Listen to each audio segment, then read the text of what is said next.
Okay.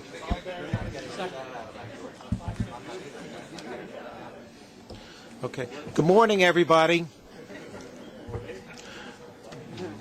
Good morning. I'd like to call the meeting to order, please. And I'd like to start off by just making a statement, please. Good morning, everybody. At the request of our chairman, Jay Walder, I am presiding over today's meeting of the board. As you know, he will be starting his day-to-day management on Monday, October 5th. We are very excited to have him on board and look forward to Jay bringing his energy, new ideas to the important issues we deal with here each month. I can tell you that for his part, Jay is also extremely eager to get to work. As a matter of fact, I spoke to him yesterday from London, and he is really very enthusiastic about coming, looks forward to the challenge, and I'm sure he's going to do a great job for this agency and the riders. I also wanted to take a moment to thank our former chairman and my very good friend, Dale Hemmerdinger. Although there will be a more formal opportunity later for us to recognize Dale's hard work and achievements, he did an absolutely terrific job at a very, very challenging moment in the MTA's history. Dale always saw his role as being an advocate for customer involvement in the MTA. He wanted our customers to understand they had an ownership stake in the service we provide. Whether that translated into letting us know about ways that we could improve service, or joining us in Albany to advocate for additional resources for the transit system. Dale is a true public servant in the best sense of the phrase, and he will be missed by everybody on this board, including myself. One of Dale's top priorities was advancing the capital program, which we will discuss today. A draft of the 2010-2014 plan was released in August so that the public, elected officials, and the board could review it and weigh in. That input has been included in the revised plan that we will discuss today, a discussion that will continue even after the plan is submitted to the Capital Program Review Board in Albany, as required by law. This is a critical document because it is the blueprint that will guide the direction the MTA will take for the next 5 years and beyond. We can't afford to fall further behind in the maintenance of our critical infrastructure, and it is incumbent on all of us to make sure that our customers and elected officials understand the importance of fully funding the capital plan. With that, we can move forward to the public speaking portion of the meeting. And Doug, I understand you have speakers. Would you please bring them up? Thank you. Thank you, sir. We have a baker's dozen of individuals. Stephen Thomas is our first speaker. Mr. Thomas. Now, why don't you announce them all so they can... And he'll be followed by Brian Clark and Richard Davis, and then Donald Yates. And if they could all assemble near the podium, that would facilitate the speaking. Thank you. Good morning. Stephen Thomas is the name. Let me bring you back to 2005 when the TW contract was about to expire. Gary DeLavison, then VP of Labor Relations, said that labor and management should agree in advance that if negotiations came down to the wire, a resolution, they should immediately go to arbitration. He said this will force timely, fair, final and binding resolution of this round of bargaining, and it will spare the public the tensions of a contract come down. Ironically, this time around the parties did go to arbitration. The public and the local economy was spared the tension of a contract come down. And what came out of this proceedings was a fair resolution to this round of bargaining. Only one catch. The MTA is now doing everything possible to wriggle out of an award that is supposed to be final and binding. Apparently, final and binding is something that only happens to other people than not transit workers. Damned if you do and damned if you don't. What is it but hypocrisy? What is this but double dealing? What is this but a clear declaration that for the MTA there can be no equality before the law between employers and employees? Thank you. Thank you. Next speaker, Brian Clark, followed by Richard Davis and Donald Yates and Starlett Patterson. Good morning, all. For 4 months, we have seen the MTA revert to a path it followed before 2007, a path which won MTA management the hostility of the riding public and of its own employees. Before 2007, the thrust of the MTA policy was as follows. Service to riders and essential maintenance of the system took a back seat. Relations with the men and women who provide that service and perform that maintenance were characterized by bullying and disrespect. For the last 4 months, the MTA has been back to its old games. In the subways, over 100 station booths have just been shuttered, and there is a new twist in labor relations, refusing to honor the results of binding arbitration. An alliance has emerged between the majority of this board, largely mayoral and Pataki area appointees, and the permanent government within the MTA. The flavor of this alliance is nothing new. It is a reprise of the Calico era, which culminated in a 2005 transit strike. If the MTA reverts to its old ways, it will mean that transit riders will find themselves in a hostile, shuttered environment every time they set foot in the system. If the MTA reverts to its old ways, it will mean that the transit workers will find themselves back on the plantation. This is not going to happen. We're going to fight you tooth and nail, and we're going to win. Thank you. I'd like to just deviate from the order I called. We've been joined by Councilwoman Elizabeth Crowley. Is the Councilwoman here? If not, we'll proceed with the list as I mentioned it before. No? Okay. Then Richard Davis. Good morning. I'd just like to congratulate the board. For over 40 years, New York State had a law that says public employees can't strike and don't have to, because when there's an impasse, the contract is supposed to go to arbitration. You, ladies and gentlemen, have declared MTA to be above the law and no sense of fair play. You're sending a message not only to transit workers, but to over 500,000 public employees. You're telling them, don't believe it and don't count on it. Public employees have to stick to the rules. If you want a fair contract, you're going to have to be prepared to go another route. Playing your little games, you've managed to threaten the entire framework of labor relations in the public employment and in New York State. Also, you're sending a bad message to the younger generation that we shouldn't stick to the rules and the laws.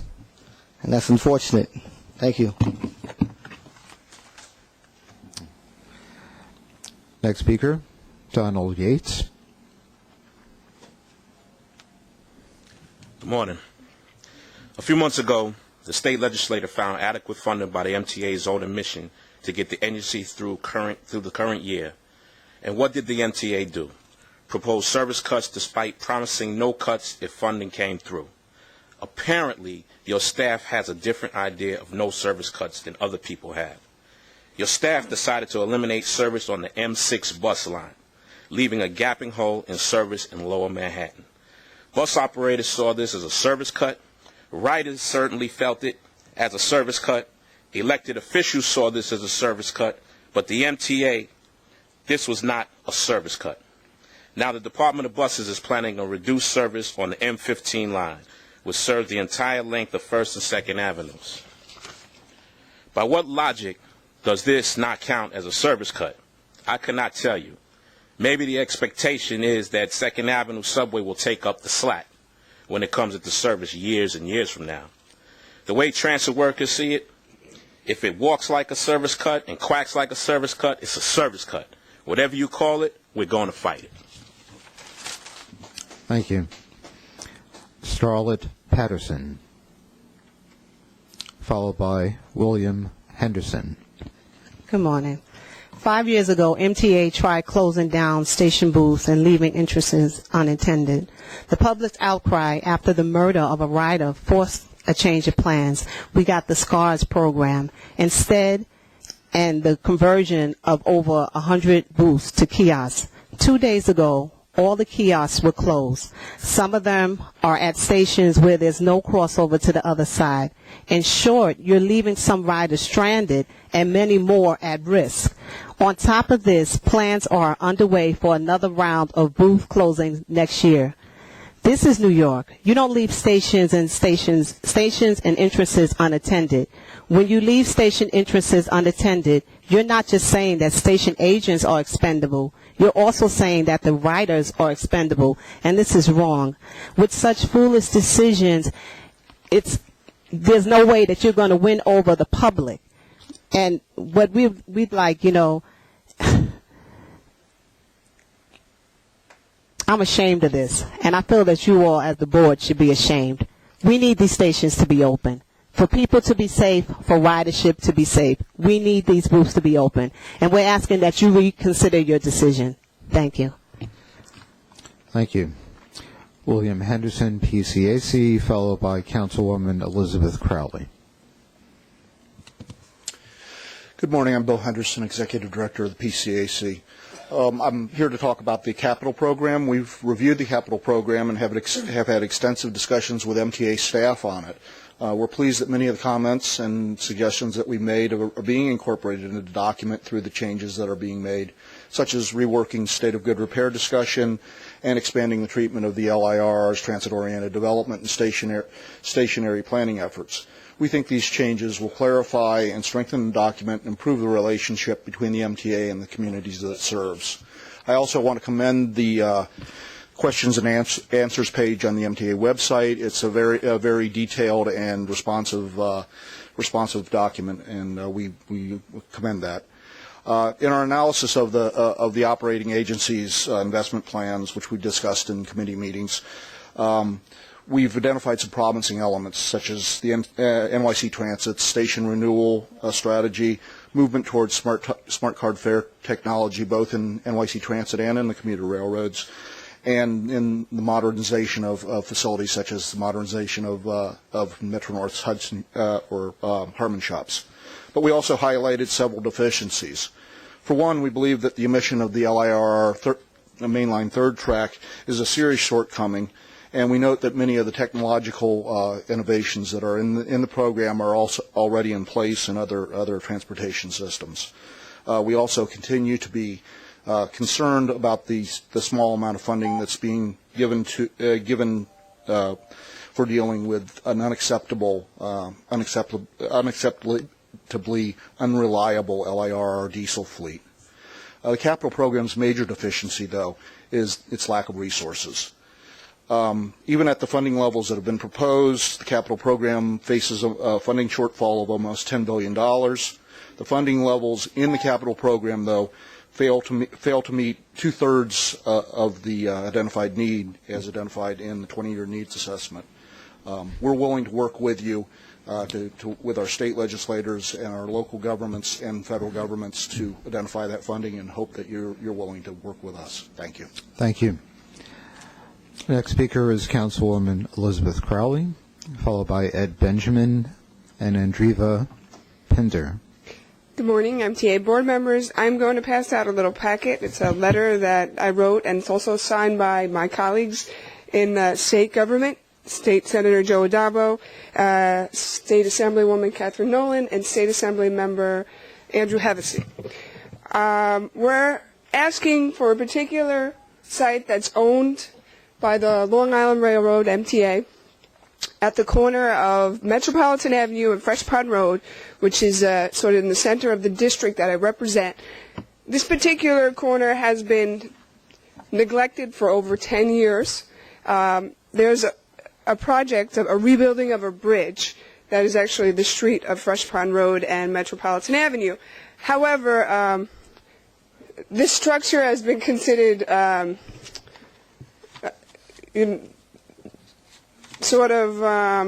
the picture is over here.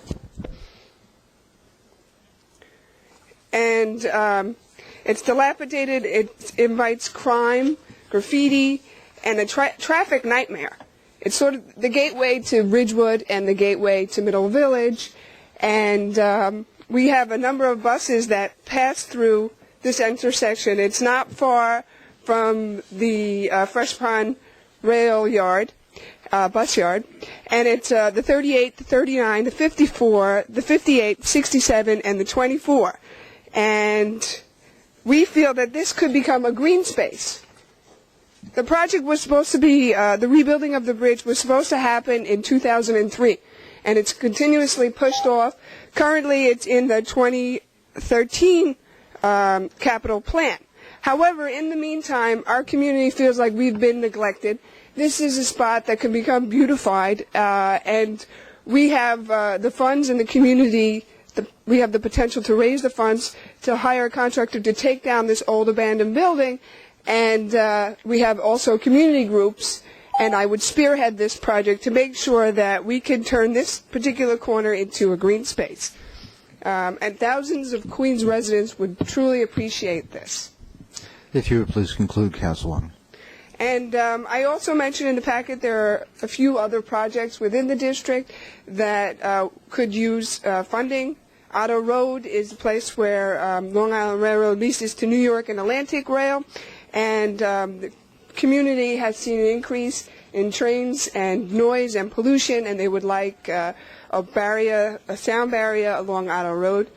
And I hope that we can continue this conversation. I think these are reasonable goals, and I look forward to working with you to achieve these goals. Thank you. Thank you.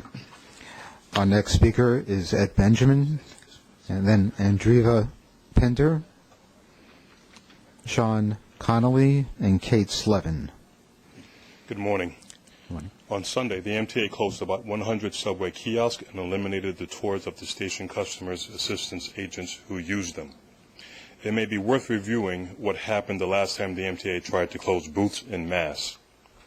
At many station entrances from which personnel had been removed, heats were installed. After spending millions on the heats, the authority had to go back to install emergency exit doors with panic bars to encage riders from the stations. Then, when a rider bled to death on a platform that emergency personnel were unable to access, the authority retreated and created the SCA program. Now the authority is trying to sweep away the SCA program and the kiosk.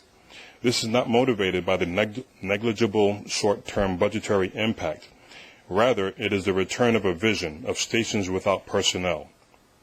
With pending plans to cut back on cleaning, the SCA programs and the booths may be the only things getting swept out of the stations. Yet the authority clings to the vision of a post-personnel station. These layers of cuts are a mark of the MTA's profound disrespect for the riders we serve. Thank you. Next speaker, Andrea Pender, followed by Sean Connolly, Kate Slevin, and Murray Bowden. Good morning, board members. I would like to address my remarks to Acting Executive Director Helena Williams. For 4 months you have headed an interim administration at the MTA.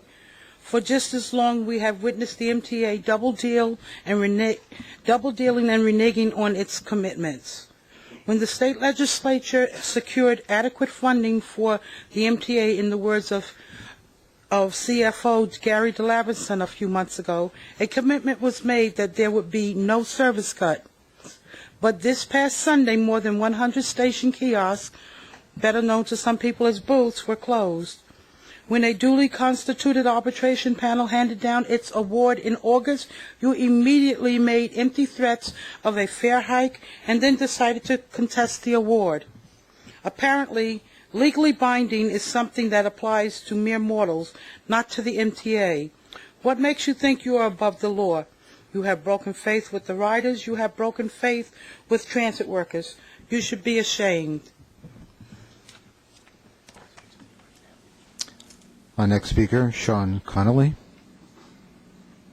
then Kate Slevin, Murray Bowden, and George Hykelis. Good morning, members of the board. As transit workers, we are proud of the work we do. Our work is important work, and transit jobs are good jobs. They're mainly good jobs because they are union jobs. But there are forces in New York that think good jobs are more than working people deserve. Forces like the mayor and his 4 board appointees. Forces like a majority of voting members of this board. 6 weeks ago, an arbitration panel handed down an award covering 35,000 transit workers. But this board is refusing to honor that award. The board says we didn't budget for it. That's right, you didn't budget for it, but you should have. Not budgeting for it was political. Even the state comptroller agreed that not budgeting for reasonable raises for our contract was high risk. But this is not about budget. It is about going back to the policies of the Calico days, of dangerous labor relations and customer service, policies of disdain for riders and contempt of the men and women who service them. Shame on you. Thank you. Thank you. Next speaker, Kate Slevin. Good morning. Thank you for the opportunity to testify today. I am Kate Slevin, the Executive Director of the Tri-State Transportation Campaign, a regional policy watchdog organization working for a more balanced transportation network in downstate New York, New Jersey, and Connecticut. I am here today to talk about the MTA's 2010 to 2014 capital program. First, we need to find sufficient revenues for the MTA's program with new revenue sources. As you know, earlier this year, Governor Patterson and the New York State Legislature enacted a funding mechanism for only 2 years of the 5-year program. The capital needs of our transit system and its longevity are in jeopardy as a result. And just yesterday, the results of the Census Bureau's American Community Survey showed once again that the number of those driving alone decreased slightly, while those who use public transportation increase. We must encourage those trends by maintaining what we have and finishing the big expansion projects like the 2nd Avenue Subway and East Side Access. We must find new revenue sources because we cannot rely on debt to plug the $10 billion hole that currently exists in the program. According to State Comptroller Tom DiNapoli, such a move would cause debt service payments to balloon from $1.5 billion in 2009 to a whopping $3.5 billion in 2020. I would not leave my children with an insurmountable credit card bill. Our government should not either. Such a move would be simply unfair and irresponsible to the next generation. We need to ensure that the third track remains a priority for Long Island Railroad, even if we cannot fully fund it in this program. The third track main line will allow Long Island residents commuting into New York City to reap the benefits of East Side Access and allow the ability to reroute trains around delays or disruptions. Another issue of pressing concern is the fate of Long Island bus riders and the need for greater investment in the bus agency. Long Island bus ridership reached an all-time high of 33.1 million in 2008, and there's no funding mechanism in place to expand the system or even maintain what we have. Making matters worse, County Executive Tom Swazi recently proposed a 25% decrease in funding to the bus agency, a move that is sure to result in service cuts or fare increases. If you would please conclude, Ms. Slevin. Finally, we are very pleased that the capital program included significant funds for bus rapid transit projects in New York City and the Tappan Zee Bridge corridor, and look forward to working with the MTA to make these projects a reality. And finally, we hope the MTA will work with local council members like Councilwoman Crowley to do small community projects that really boost the MTA's credibility in neighborhoods. Thank you very much. Thank you. Our last 3 speakers are Murray Bowden, George Hykalis, and then Claude Fort. Mr. Bowden. Good morning. I apologize to the board for my inappropriate comments at last week's board meeting. Yesterday I drove and I met with Rich Peters, Principal Planner, Region 8, New York State DOT, having a little discussion about things, and I met with Michael Fleischer, Executive Director of the New York State Thruway. Michael and I meet on a sort of as-needed basis to see what's going on in the area. I met with John Platt years and years ago to discuss the Tappan Zee corridor and Tappan Zee Bridge. I met with somebody, I can't think of his name, in Suffern, the Deputy Regional Director. I used to meet with Ramesh Mehta on a regular basis to discuss the Tappan Zee and various projects.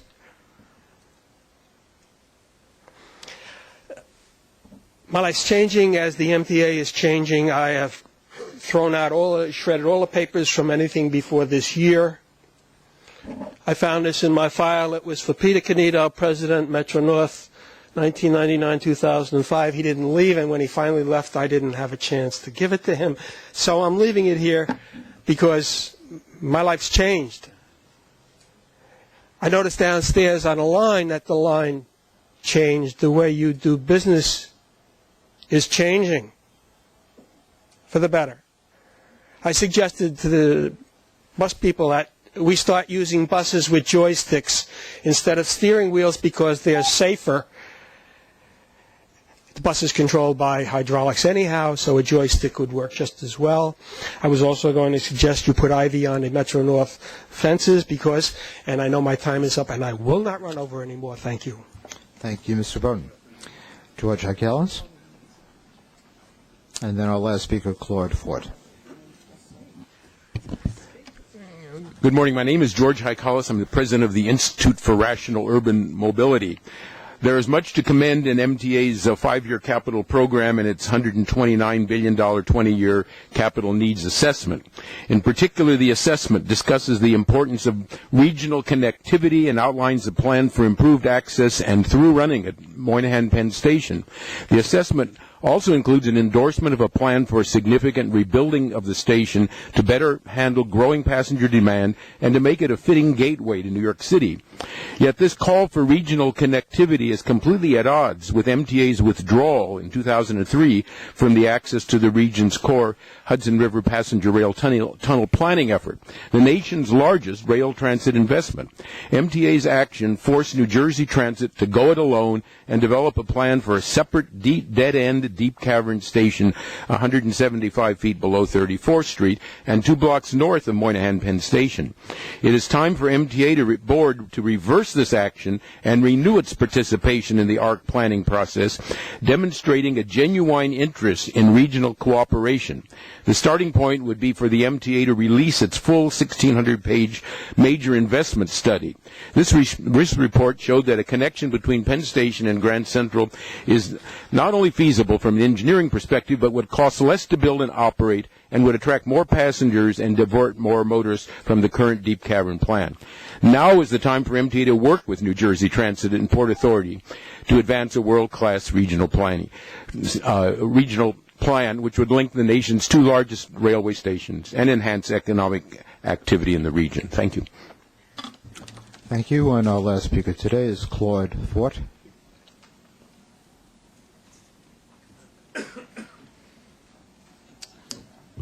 Good morning, Mr. Chair. Good morning, members of the board. My name is Claude Ford. I'm the president of Local 375 of DC 37. I represent 1,200 members, engineers, architects, project managers who work for the New York City Transit. First of all, in support of my TW sisters and brothers, I urge you to abide by the Arbitrator's Award and give them the economic package. They deserve it. Back to my union, the New York City Transit owes my members a 4% wage increase since March. They have been waiting very patiently, and I urge the board to please pass a resolution today to approve the payment of the 4% to my members. And given the size of your budget, this is a drop in the bucket. So thank you very much. I thank you and all the people who spoke today. That concludes today's public speaking session. Thanks, Doug. Now we'd like to approve the minutes, please. The minutes of the last month's board meeting have been distributed to all members, and there are any corrections or omissions. If not, may I have a motion to approve the minutes of last month's meeting? And a second, please. All in favor? Okay, minutes are so approved. I've asked Jim Sedor to please make the Finance Committee minutes available, please. Yeah, I would like to present the following items for the board's approval. There are 2 action items this month. Jim, you got to hit the button. I would like to present the following items for the board's approval. There are 2 action items this month. The first action item requests the board's review of the proposed $28.1 billion 2010-2014 capital program and authorization to submit the capital program to the MTA Capital Program Review Board as more fully described in the board materials. I move this action. A second, please. And a vote, please. Mr. Chairman, if I may, for 1 second. Yes, certainly. Thank you. I want to thank the president of the railroad, Helena Williams, and her staff in working with us on Long Island to ensure that 3 major pieces are included in this plan, which is why I support it. First, the mainline corridor improvements, which to me go from Belrose to Ronkonkoma. They are there. They're going to be done in a concerted effort so that increased service, both for East Side access and for reverse commuting, can be done in a coordinated basis, and I strongly support those efforts and the new wording that is in the draft. Second, the regional bus study, which is of great importance to those of us not only in Suffolk County but to my friends in Nassau County, to see exactly what it would mean if MTA took over the regional bus completely and what it would cost and what everything else that would go for that. I'm very pleased to see that the study is included. And the third piece is the study relating to additional service on the east end of Suffolk County, the hope that we can find a new type of vehicle and provide much better service on both forks, which is going to be important not only for the tourism but for the increased economic development and businesses that are working and moving into those areas. So because of those three significant improvements in the plan over the last month, I strongly endorse and urge my colleagues to support the plan. Thank you, sir. Alan? While I'm committed to improving transportation throughout the 14 counties that we service, I also wear the hat for Staten Island, and I'm very pleased that this capital plan includes not only a number of capital projects that are going to take place for bridge repair and other transit improvements and bus garages and things of that nature, but perhaps the thing that excites me the most out of it is the inclusion in it of a West Shore rail link, a project that has been pushed for many years by those of us who are desperately seeking to get tens of thousands of cars off the streets of Staten Island.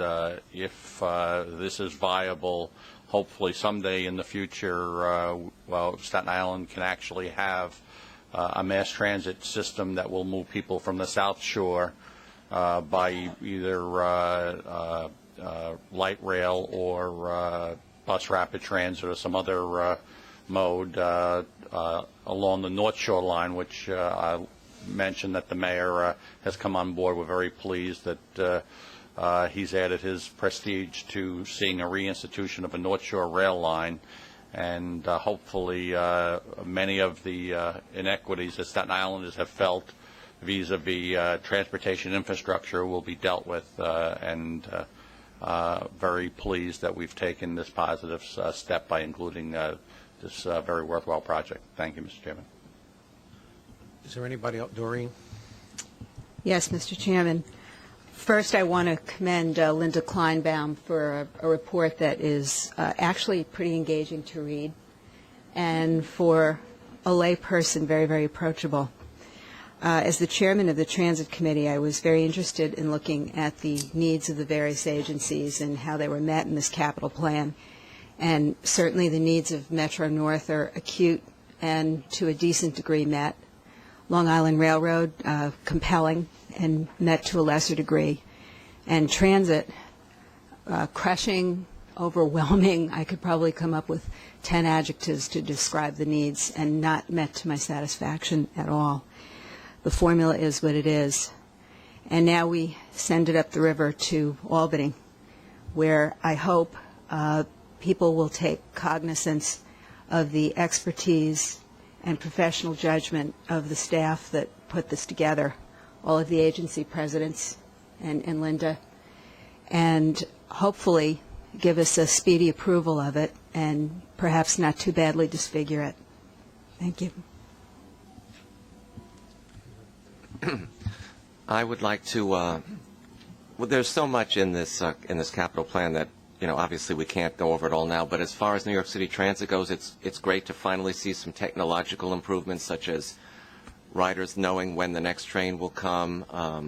That, of course, would be 1,000% more useful if, once we have the screens on the platforms, we also had repeater screens at the entrance to the station, so riders would know if they have time to get a cup of coffee or a newspaper or what have you.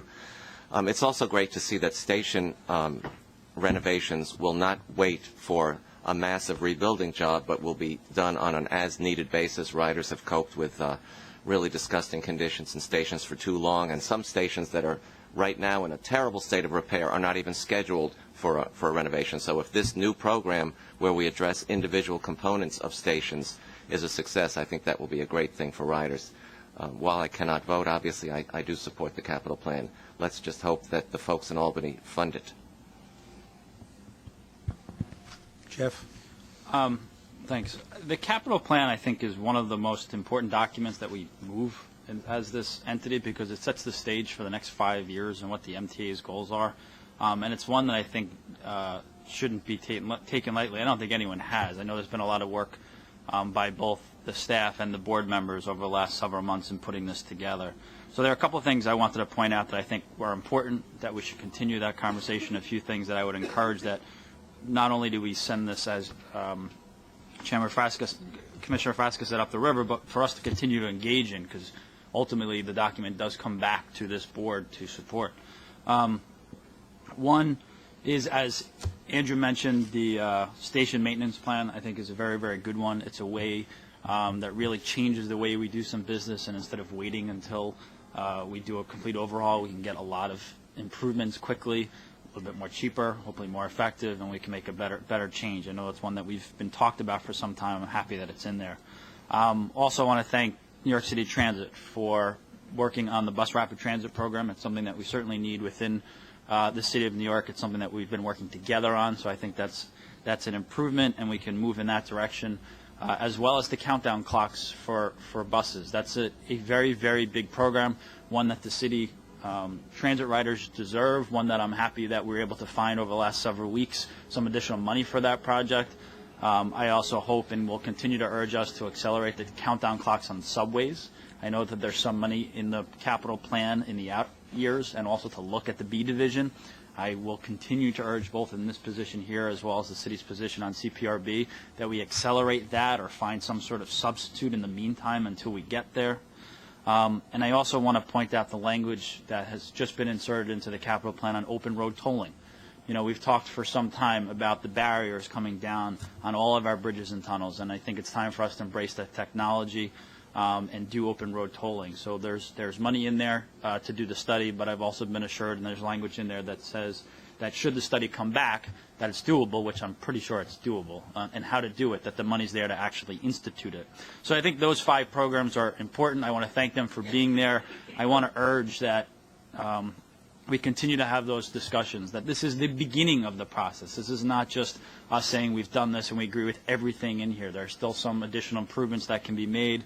We obviously have to be cognizant of the funding we need from Albany, and I'm also very concerned about equity, as Commissioner Frasca mentioned, about what New York City Transit gets. Its share of the formula, I think, is one that needs to be looked at.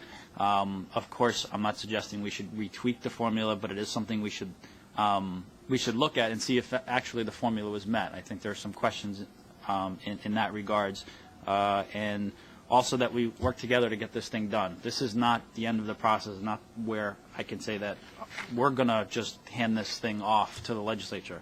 I'm voting today to move the process along and begin those conversations. I know the city has a representative on CPRB. We'll continue to advocate our concerns, but I think we've made a lot of progress, and this really does set the stage and includes a lot of our priorities, and we look forward to continuing to work through them over the next several months.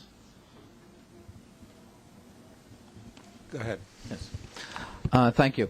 I just want to say ditto for Commissioner Frasca and so Commissioner Albert, and certainly Commissioner Pally. I want to commend him for being very strong on third track. The thing I want to mention about third track that no one seemed to mention is and mainline corridor expansion for Long Island Railroad is it's an opportunity for reverse commuters, and I think putting it off is very hurtful to Long Island and the region, and we're not doing that. And I'm very happy to see that's been worked out. I really wish there'd be something. I mean, I think we could look to do this in dealing with Long Island Bus, is having a BRT or some kind of reverse commute express bus service from Queens to Nassau. I think that's very important. And I commend the transit system for going to a much better station renovation program. That's something we look forward to, and I think the Long Island's also looking at that, to look at station components, because I know we have issues in Queens, and I appreciate our discussions with the railroad, and we've been very successful with that. And now it's up to Albany to fund the program, and so we can do the work we have to do. Thank you. Ira, thank you for your comments. Is there anybody else that would like to speak on the motion? Okay, having said that, then, we have a motion, we have a second, and we need a vote. All in favor, please? Aye. And opposed? Capital plan goes forward. Thank you. Jim, continue with the report, please. The second action item requests board authorization to file a loan application with the Federal Railroad Administration on behalf of the Long Island Railroad and Metro North Railroad in connection with the installation of positive train control on both systems, as more fully described in the board materials. I move this action. Second, please. We have a second and a vote, please. Aye. Okay, Jim. There are no non-competitive procurements or ratifications this month. There are 5 competitive procurements in the amount of $3,344,922. The committee reviewed, and I recommend these procurements. A second, please. Second. All in favor? Aye. Opposed? Passed. Go ahead, Jim. This concludes the Finance Committee. Okay, terrific. Thank you. Next, the Transit Committee. Doreen, would you please give your report? Yes, and thank you for stepping in and doing such a good job of herding us cats this month, Andrew. Good morning. On behalf of the Transit Committee, I present the following for the board's approval. There are 23 New York City transit procurements totaling $67.3 million. Of that number, 5 are non-competitive in the amount of $14 million. The committee recommends them, and I move them. Okay, we have a second. We have a motion. May we please have all in favor, please, a vote? Aye. And opposed? So done. Noreen? There are 15 competitive procurements in the amount of $52 million. The committee recommends them, and I move them. Second, please. Second. And all in favor? Aye. Opposed? Passed. There are 2 ratifications in the amount of $1.3 million. The committee recommends them, and I move them. A second, please. And a vote. And all in favor, please? Aye. And opposed? Passed. For MTA Bus, there's one action item requesting board approval to modify the bus company's 2000 to 2004 capital program to add a project to purchase 45 compressed natural gas standard buses estimated at $25.6 million through the deferral and reduction of 2 existing projects as more fully described in the board materials. I move this action item. We need a second, please. Second. All in favor? Aye. Opposed? Passed. There are no bus procurements, and that concludes this report. Thanks, Doreen. Terrific. And thank you for your compliments. Okay, Long Island Railroad Bus Committee. Mitch, would you please give your report? Thank you, Mr. Chairman. For the Long Island Railroad, there are 2 non-competitive procurements in the amount of $615,000. As clearly outlined in the book, the committee recommends these procurements, and I move them. We need a second, please. Second. And all in favor? Aye. And opposed? There is 1 competitive procurement in the amount of $114,000. The committee recommends the procurement, and I move it. Second, please. Second. All in favor? Aye. Opposed? So passed. There are no ratifications this month. For Long Island Bus, there are 3 non-competitive procurements in the amount of $118,276. The committee recommends these procurements, and I move them. We need a second, please. Second. And all in favor? Aye. Opposed? And there are 4 competitive procurements in the amount of $1,340,000. The committee recommends these procurements, and I move them. We need a second, please. Second. All in favor? Aye. Opposed? And there are no ratifications this month. Thanks, Thank you, Mitch. Mr. Chairman. Thanks. And Jim, Metro North, I know you're going to give your on-time performance, so you might as well do it now. Okay, our on-time performance for the month of August was 97.6%. And I'd like to present the following items for the board's approval. There's 1 action item this month. The action item requests board approval to enter into a contract to accept $300,000 in a congestion mitigation air quality grant from the New York State Department of Transportation to support connecting services covering the period October 1st, 2009 through September 30th, 2010, as more fully described in the board materials. I move this action item. Okay, we need a second. So we have a second, and all in favor, please? Aye. And opposed? So passed. There are 13 procurements totaling $4,943,054. Of that number, there are 4 non-competitive procurements in the amount of $2,888,000. $658,749. The committee reviewed, and I recommend these procurements. Okay. Second. And a vote, let's see, all in favor, please? Aye. Opposed? So passed. There are 9 competitive procurements in the amount of $2,284,305. The committee reviewed, and I move these. Second. All in favor, please? Aye. Opposed? There are no ratification, and this concludes the Metro North. Mitch, would you please give us Yep. the Bridge and Tunnel Bridges and Committee tunnels report? this month. There is one non-competitive procurement in the amount of $364,000. The committee recommends this procurement, and I move it. Second, please. Second. And all in favor? Aye. Opposed? There are 3 competitive procurements in the amount of $903,000. The committee recommends these procurements, and I move them. Second. All in favor? Aye. Opposed? And there is one ratification in the amount of $1,900,000. The committee recommends this procurement, and I move it. Second. All in favor? Aye. Opposed?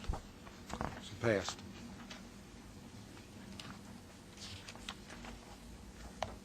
Is that it? That's it. I'm sorry. Thanks. That's Thank you, okay. Mr. Chairman. Thanks. That's great. Thanks, Mitch. Capital construction and real estate, Nancy? Yes, good morning. First of all, I would also like to commend Andrew Saul for pinch hitting with such dignity. We are very lucky to have you here. Thanks, Nancy. I'd like to also present the following for board approval. There's one action item this month, and its approval is requested to amend the previously approved design service agreement with 415 Madison LLC. The committee recommended this action. I move it. Second. Voting. Oh, sorry. All in favor, please? Aye. Opposed? So moved. There are 2 competitive procurements in the amount of $2,642,000. Again, the committee recommended these procurements. I move them. Second. All in favor, please? Aye. Opposed? So There moved. is one ratification in the amount of $14,700,000. Committee recommends, and I move it. We need a second. And all in favor? Aye. Regarding Opposed? So moved. Regarding the real estate portion of the meeting, I'd like to welcome Jeff Rosen. He is our new Director of Real Estate. Jeff, could you stand up? Congratulations. Thank you. Welcome aboard. Thank you. And we welcome you, and we will support you as we did Rocco in the past. The real estate Excuse me, committee. Mr. Chairman, may I be recused on the number 2 competitive Perini Corporation, please? Would you mark me as recused? Jim, will you make a note of that, please? Thank you. Thank you. Sorry, Nancy. Okay. Don't be sorry. And I'd also like to take this moment to thank Linda. Oh, sorry. Wait, we got more happening here. Right. Mr. Chairman, I'd like to recuse myself from real estate action items C through H, please. Okay, would you please make a note of that? Thank you. Okay. I'd like to also take this opportunity to thank Linda Kleinbaum for, again, excuse the expression, but pinch hitting for that open position as Director of Real Estate. She wore many hats, and she's still very involved with the committee during the transition, and I appreciate it, Linda, very much. There are 8 real estate items for board approval, and they're described in the book. There's nothing earth-shattering, pardon me, this month for me to describe. The committee recommends these items, and I move them. Second.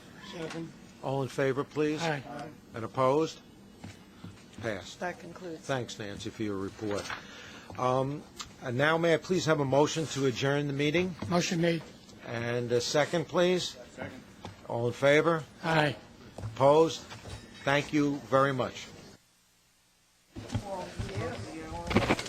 can keep this and destroy it.